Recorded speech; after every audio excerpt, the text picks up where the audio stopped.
اس کے دو کونا ہوں گے، ایک کونا یہ، ایک کونا یہ ایک زاویہ یہ ہوگا، کونا ہوگا۔ اگر یہ خط بالکل سیدھا ہے تو دونوں کونا زاویہ قائمہ کہلائے گا۔ کیا کہلائے گا؟ زاویہ قائمہ کہلائے گا۔ اور اگر یہ سیدھا نہیں بلکہ ٹیڑھا ایسے کر کے ایسے کر کے ٹیڑھا ترچھا اگر ہو جائے، یہ خط ترچھا اگر ہو گیا تو ایک طرف کا کونا چھوٹا ہوگا، ایک طرف کونا بڑا ہوگا، ادھر کونا چھوٹا ہوگا، ادھر کونا بڑا ہوگا، ہو گیا ہوگا۔ جو چھوٹا کونا ہوگا اس کو زاویہ حادہ کہتے ہیں، جو بڑا کونا اس طرح کتنا چوڑا ہے اس کو زاویہ منفرجہ کہتے ہیں۔ تو بات یہ زاویہ حادہ، زاویہ منفرجہ یہ ہم نے ذہن میں بتلا دیا، اس کی ضرورت نہیں ہے۔ ہم کو صرف بتلانا یہ ہے کہ اس میں دیکھو جسم کے تحقق کے لیے 8 اجزاء کا ہونا ضروری ہے۔ یہ 8 اجزاء ہوئے کہ نہیں؟ جیسے آدمی اگر کھڑا ہو تو ایک بود تو یہ طول ہوا اور دوسرا بود ادھر سے ادھر شمال سے یہ دوسرا بود ہوا، یہ ہم پچھم سے کھڑا ہو جائیں گے، ایک بود تو یہ ہوگا، دوسرا اتر سے دکن دوسرا بود ہوگا، اور تیسرا پچھم سے پورب کی طرف ایک بود جائے گا، یہ کیا ہوگا؟ تیسرا ہوگا۔ اور تیسرا بود، اس تیسرے بود بتاؤ 8 اجزاء ہوئے، کتنے ہوئے؟ 8 اجزاء۔ 4 اجزاء تو سامنے میں، 4 اجزاء پیچھے ہیں، 8 اجزاء ہوئے۔ تو معتزلہ نے یہ کہا کہ جسم کے تحقق کے لیے 8 اجزاء کا ہونا ضروری ہے، جب تک 8 اجزاء نہیں ہوں گے جسم مرکب نہیں ہوگا۔ بس ہو گیا، اللہ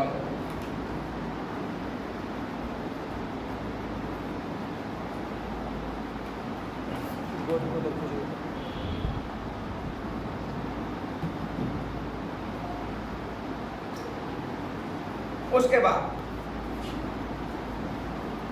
شارح کہتے ہیں کہ یہ جو اختلاف سامنے میں آیا، بعض حضرات کہتے ہیں جمہور اشاعرہ کہ جسم کی ترکیب کے لیے 2 ہی جزوں کا ہونا کافی ہے، بعض اشاعرہ نے کہا کہ 3 اجزاء کا ہونا ضروری ہے، معتزلہ نے کہا 8 اجزاء کا ہونا ضروری ہے۔ اختلاف آیا نا، یہ اختلاف کریے اختلاف لفظی ہے۔ کیا یہ اختلاف لفظی ہے، مگر یہ اختلاف لفظی تو ہے، مگر یہ اختلاف لفظی اصطلاحی نہیں ہے، بلکہ یہ اختلاف لفظی عرفی اور لغوی ہے۔ یعنی اس اختلاف لفظی کا تعلق اصطلاح سے نہیں ہے، بلکہ اس اختلاف لفظی کا تعلق عرف اور لغت سے ہے۔ اگر اصطلاح سے ہوتا تو یہ کہہ کر کے ٹال دیا جاتا بھائی ہر ایک کو حق ہے اپنی اپنی مرضی کے مطابق اصطلاح بنائے، اصطلاح قائم کرے۔ جمہور اشاعرہ کو یہ حق ہے وہ اپنی اصطلاح بنائے اور اپنی اصطلاح بنا کر یہ کہے کہ جسم جوہری مرکب کو کہا جاتا ہے جس کے لیے 2 ہی جز کافی ہے۔ بعض اشاعرہ کو یہ حق ہے کہ وہ اپنی اصطلاح بنائے اور وہ کہے کہ جسم کہا جاتا ہے جوہر شعبات ابعاد ثلاثہ کو، اور اس کے لیے 3 اجزاء کا ہونا ضروری ہے۔ معتزلہ کو یہ حق ہے کہ وہ اپنی اصطلاح بنائے اور یہ کہے کہ جسم کہا جاتا ہے ابعاد ثلاثہ کا ایک دوسرے کو زاویہ قائمہ بناتے ہوئے کاٹ کر گزرنا ممکن ہو، اس کو جسم کہا جاتا ہے۔ اور جب اس کو جسم کہا جاتا ہے اس کے لیے 8 اجزاء کا ہونا ضروری ہے، وہ اپنی اصطلاح بنائے۔ تو یہ اختلاف لفظی اصطلاحی نہیں ہے، اس کا تعلق اصطلاح سے نہیں ہے۔ اگر اصطلاحی ہوتا، اس کا تعلق اصطلاح سے ہوتا تو ہر ایک کو حق تھا کہ اپنی اپنی مرضی کے مطابق اصطلاح بناتا اور اپنا چاہے تعریف کرتا تھا۔ جیسے کہ نحویوں نے کلمہ کی تعریف میں اپنی اصطلاح بنائی ہے کہ کلمہ کہا جاتا ہے اس لفظ کو جو مسلمان کی وجہ کیا گیا ہو، اور منطقیوں نے اپنی اصطلاح بنائی ہے کہ کلمہ کہا جاتا ہے اس لفظ کو جو اپنا معنی دے اور تینوں زمانوں میں سے کوئی زمانہ پایا جائے۔ تو منطقیوں کے یہاں کلمہ اس کو کہا جاتا ہے، نحویوں کا کلمہ اس کو کہا جاتا ہے، اس میں کوئی اختلاف نہیں ہے، دونوں الگ الگ جماعت ہے اور ہر جماعت کو اپنی اپنی اصطلاح قائم کرنے کا بنانے کا حق ہے۔ ایسے یہاں بھی قائم کرنے بنانے کا حق ہے، یہ کہہ دیا جاتا اور کہا کر کے اس کو ٹال دیا جاتا۔ لیکن چونکہ اس اختلاف لفظی کا تعلق اصطلاح سے نہیں ہے بلکہ اس اختلاف لفظی کا تعلق عرف اور لغت سے ہے۔ کس ہے؟ عرف اور لغت سے ہے۔ چنانچہ جب عرف اور لغت سے ہے تو یہ اختلاف اس معنی میں ہے کہ لفظ جسم جس کو کہا جاتا ہے، لفظ جسم جس پر بولا جاتا ہے، لفظ جسم جس کے مقابلے بولا جاتا ہے، جس کو جسم کہا جاتا ہے، کیا اس میں صرف ترکیب ہی کافی ہے یا اس کے لیے ابعاد کا بھی ہونا ضروری ہے؟ تو جمہور اشاعرہ نے کہا کہ جسم کے لیے صرف ترکیب ہی کافی ہے، ابعاد کا ہونا ضروری نہیں ہے۔ جب ترکیب کافی ہے تو کم سے کم 2 جز تو ہوگا نا، اور بعض اشاعرہ اور معتزلہ نے کہا کہ جسم کے لیے صرف ترکیب کافی نہیں ہے بلکہ ابعاد کا بھی ہونا ضروری ہے، اور جب ابعاد کا ہونا ضروری ہے تو بعض اشاعرہ کا 3 بود اور اس نے کہا 8۔ تو ابعاد کا ہونا ضروری ہے، تو جو بعض اشاعرہ نے کہا کہ ابعاد کا ہونا ضروری ہونے میں وہاں پر 3 اجزاء ہو جائیں گے اور انہوں نے کہا 8 اجزاء ہو جائیں گے۔ ایک چیز سمجھ میں آیا، وہ جو دلیل بنا ہے تاریخ مختلف ہونے کی وجہ سے اس کی حقیقت الگ ہے۔ تاریخ مختلف ہونے سے ترکیب میں اختلاف ہو گیا، کتنے اجزاء سے مرکب اس میں اختلاف ہو گیا۔ تاریخ مقدم ہوتی ہے، تاریخ مقدم مقدم تاریخ پہلے ہوتی ہے، پہلے تاریخ ہوتی ہے، تاریخ کیا ہوتی ہے، اور وہ یعنی عالم میں سے وہ چیز جو قائم بذات ہے یا تو وہ 2 یا 2 سے زیادہ جزوں سے مرکب ہوگا، اور 2 یا 2 سے زیادہ جزوں سے مرکب ہونے والی چیز جسم ہے، وہ الجسم، اور وہ صرف جسم ہے، اور وہ صرف جسم ہے۔ اور بعض لوگوں کے نزدیک 3 اجزاء کا ہونا ضروری ہے، جسم کے مرکب ہونے کے لیے 3 اجزاء کا ہونا ضروری ہے بعض اشاعرہ کے نزدیک، تاکہ ابعاد ثلاثہ متحقق ہو سکے، یعنی طول عرض متحقق ہو سکے۔ اور بعض لوگوں کے نزدیک معتزلہ کے نزدیک 8 اجزاء کا ہونا ضروری ہے، تاکہ ابعاد ثلاثہ کا زاویہ قائمہ کی شکل پر ایک دوسرے کو کاٹتے ہوئے گزرنا متحقق ہو۔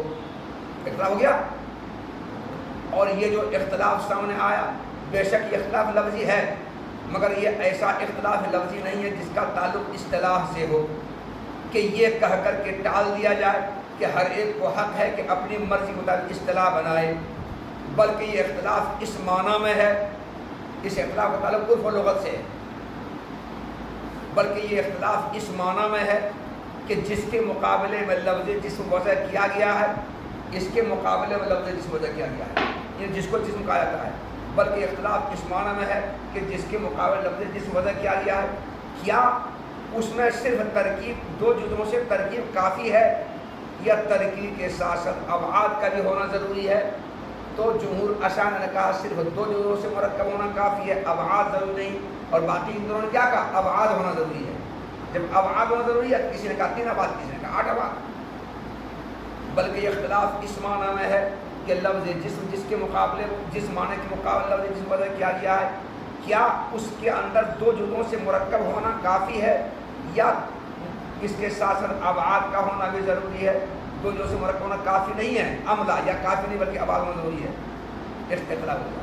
تو پتہ چلا کہ یہ اختلاف لفظی ہے، مگر اختلاف لفظی کی 2 قسمیں، اختلاف لفظی اصطلاحی اور اختلاف لفظی لغوی عرفی۔ شارح نے جس اختلاف لفظی کی نفی کی ہے وہ اختلاف لفظی اصطلاحی کی نفی کی، اس کی نفی کی ہے، اختلاف لفظی اصطلاحی کی نفی کی ہے، اور اس بات جو کیا ہے وہ اختلاف لفظی لغوی اور عرفی کا اس بات کیا ہے، اس لیے دونوں کو اختلاف نہیں ہے۔ اور شارح نے اختلاف لفظی کا اس بات کیا نفی بھی کی ہے، مگر اس بات کیا ہے کس کا؟ لغوی اور عرفی کا، اور نفی کیا ہے کس کی؟ اصطلاحی کا۔ احتج الاول بأنه يقال لأحد الجسمين إذا زيد عليه جزء واحد أنه أشبه من الآخر فلولا أن مجرد التركيب كاف في الجسمية لما صار بمجرد زيادة الجزء أجد في الجسمية۔ یہ جمہور اشاعرہ کا مذہب کی دلیل ہے۔ جمہور اشاعرہ نے کیا کہا تھا کہ کسی جسم کے مرکب ہونے کے لیے 2 ہی جز کافی ہے، تیسرے جز کی ضرورت نہیں، یہ کہا تھا۔ تو پہلے فریق کی دلیل ہے، پہلے فریق کی دلیل یہ ہے، دھیان دو، دلیل یہ ہے کہ ہم 2 جزوں سے مرکب مجموعہ ایک یہاں رکھیں گے، پھر 2 جزوں سے مرکب مجموعہ یہاں رکھیں گے، یہ بھی مرکب مجموعہ ہے جس میں 2 جز ہیں، اس میں بھی مرکب مجموعہ ہے جس میں 2 جز ہیں، تو 2 جزوں سے مرکب مجموعہ یہاں بھی ہے، 2 جزوں سے مرکب مجموعہ یہاں بھی ہے، ٹھیک ہے، دونوں برابر ہے۔ اب ایک مجموعہ میں ایک جز اور بڑھا دیں گے، کیا بڑھیں گے؟ اور بڑھا دیں گے، تو اب بڑھنے کے بعد اس میں 3 ہو گیا نا، اس میں 2 ہی ہے، تو اب عرب کے لوگ کیا بولتے ہیں؟ یہاں پر کہا جاتا ہے ہذا اجسم من ہذا، کیا بولتے ہیں؟ ہذا اجسم من ہذا، یہ اس کے مقابلے میں جسمیت میں زائد ہے. جسمیت میں ہادہ اجسم من ہادہ یعنی الآخر، یہ دوسرے کے مقابلے میں جسمیت میں بڑھا ہوا ہے، جسمیت میں بڑھا ہوا ہے، جسمیت میں زائد ہے. اجسم کا، اس کو اجسم کہا گیا. تو اس میں ایک جز بڑھ جانے سے اجسم کہا گیا. کیا کہا؟ ہادہ اجسم. اجسم کس کو کہا گیا؟ پتا چلا کہ ایک جز کے بڑھ جانے سے اجسم ہوا. پتا چلا جسم کا تحقق تو پہلے ہو چکا تھا جبکہ اس میں دو جز تھے، البتہ ایک جز بڑھا دینے کے بعد جسمیت میں اضافہ ہو گیا، جسمیت میں زیادتی ہو گئی. یہ پتا چلا اس کو اجسم کہنا اس بات کی دلیل ہے کہ جسم کا تحقق تو پہلے ہی ہو چکا تھا، پہلے وہ جسم تھا جس میں دو جز تھے، لیکن ایک جز کے بڑھا دینے سے جسمیت میں اضافہ ہو گیا، زیادتی ہو گئی. معلوم ہوا کہ جسم کے تحقق کے لیے دو ہی جز کافی ہے، دو ہی جز سے جسم متحقق ہو جاتا ہے، مرکب ہو جاتا ہے، تیسری جز کی ضرورت نہیں ہے. سمجھا دلیل؟ احتج الاولون، پہلے لوگوں نے دلیل اس طور پیش کی ہے. یہاں عبارت یوں ہوتی کہ زیادہ واضح ہوتا ہے. یقال لأحد المجموعین المرکبین من الجزئین اذا زید علیہ جزء واحد انه اصل الآخر، یہ کہا تھا. پہلے لوگوں نے اس طور پر دلیل دی ہے کہ دو جزوں سے مرکب مجموعہ میں سے ایک کو جب اس پر ایک جز کا اضافہ کر دیا جائے بولا جاتا، کہا جائے، کیا کہتا ہے؟ یہ دوسرے سے اجسم ہے. تو اجسم اسم تفضیل سے کا کام اس بات کے لیے کہ جس میں پہلے سے ہے مگر ایک جز کو بڑھا دینے سے وہ اجسم ہو گیا، اس میں اضافہ ہو گیا. مان لو کہ جسم کے تحقق کے لیے دو ہی جز کافی ہے، اس کی ضرورت نہیں ہے. یہ دلیل ہو. فلولا ان مجرد الترکیب کافٍ فی الجسمیت لما صار مجرد زیادۃ الجزء اجل فی الجسمیت. سو اگر محض دو جزوں سے مرکب ہونا جسم کے تحقق کے لیے کافی نہ ہوتا تو ایک جز کے محض بڑھا دینے سے جسمیت میں وہ زائد نہ ہوتا، جسمیت میں وہ زائد نہ ہوتا. پتہ چلا کہ ایک جز کے بڑھانے سے جسم میں زائد ہوا اور جسم کا تحقق تو محض دو جز سے ہو چکا تھا پہلے. وفیہ نظر لأنه أفعل الجسامة بمعنى الزخامة وعدم المقدار. يقال جسم الشيء أي أعظم فهو جسيم وجسام بالزم والكلام في الجسم الذي هو اسم الله صفة.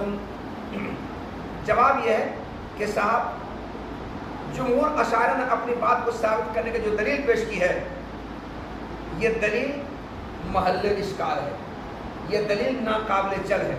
اس دلیل میں نظر ہے، اس دلیل کو ہم تسلیم نہیں کرتے. یہ دلیل تب صحیح ہوتی جبکہ اجسم یہ صیغہ صفت نہ ہوتا بلکہ یہ اس میں ذات ہوتا. کیا ہوتا؟ اس میں ذات ہوتا. مگر یہاں پر اجسم یہ صیغہ صفت ہے. کیا یہ صیغہ صفت ہے؟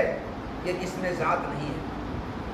جب صیغہ صفت ہے اجسم تو اجسم افعل کے اندر پر یہ صیغہ صفت ہے اور یہ جسم سے مشتق نہیں ہے بلکہ جسامت سے مشتق ہے. اسے جسامت، اور جسامت کے بناتا موٹا ہونا، مقدار کا بڑا ہونا. اگر یہ جسم سے مشتق ہوتا تب اجسم کے معنی ہوتا ہے جسمیت میں زائد ہونا، مگر یہ جسامت سے مشتق ہے اور جسامت کے معنی موٹا ہونا، مقدار کا بڑا ہونا، یہ معنی آتا ہے. چنانچہ باب کرما سے آتا ہے جسما یجسم، کارما یکرم. اور جسم شیء بولا تھا اس وقت جب کوئی چیز بڑی ہو جاتی ہے، سائز میں مقدار بڑی ہوتی ہے تو بولا تھا جسم شیء یعنی عظم شیء. اور صیغہ صفت جسیم اور جسام ضمے کے ساتھ آتا ہے.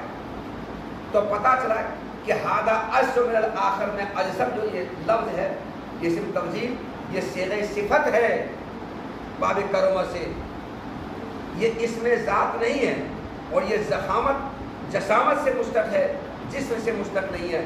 اگر جسم سے مشتق ہوتا تب بھلے آپ کی دلیل صحیح ہوتی کیونکہ ہادہ اصل الآخر کو دبا کہ جسمیت میں اس کے مقابلے بڑھا ہوا ہے تب ہوتا.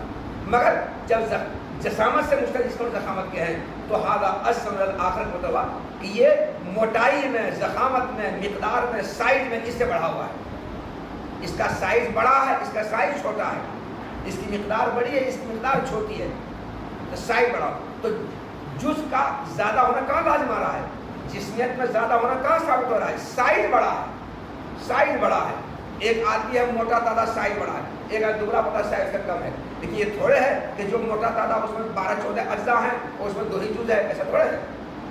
اجزاء برابر ہے مگر یہ موٹا ہو گیا, وہ کم ہو گیا.